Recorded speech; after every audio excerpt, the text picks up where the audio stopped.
He was instantly recognizable and utterly remarkable, the visionary scientist, helpless in his high-tech wheelchair, who nonetheless transformed our view of the universe. While a student, he developed the first signs of motor neurone disease. Gradually, his body shut down, till he could communicate only using a computerized voice synthesizer, controlled to start with by hand. It didn't hold him back.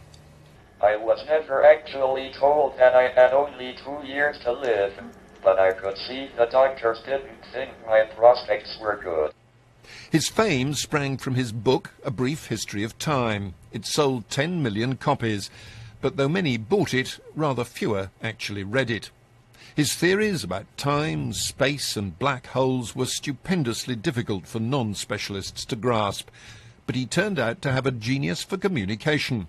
He gave lectures and interviews and became an unlikely celebrity. He even appeared in The Simpsons. I don't like your tone. If you are looking for trouble, you found it. Yeah, just try me, you... Oh!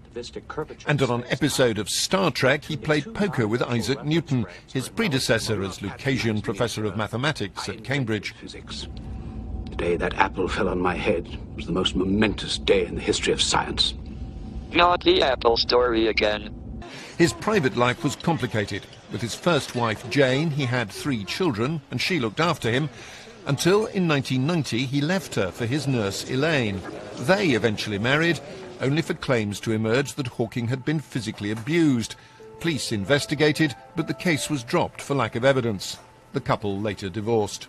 Too often they are told that these are stupid questions to ask, but this is said by grown-ups who don't know the answers. He never lost his sense of humour, though by the end he could only speak by twitching his cheek to move an infrared beam.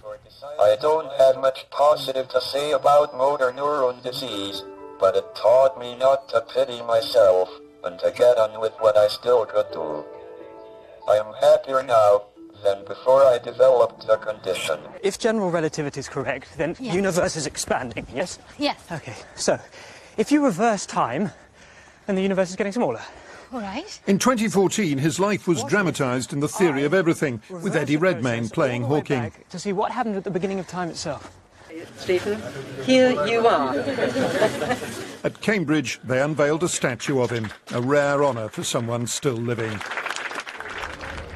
But few did more to transform our understanding of the universe and to overcome personal challenges. 影视品 APP 等你下载。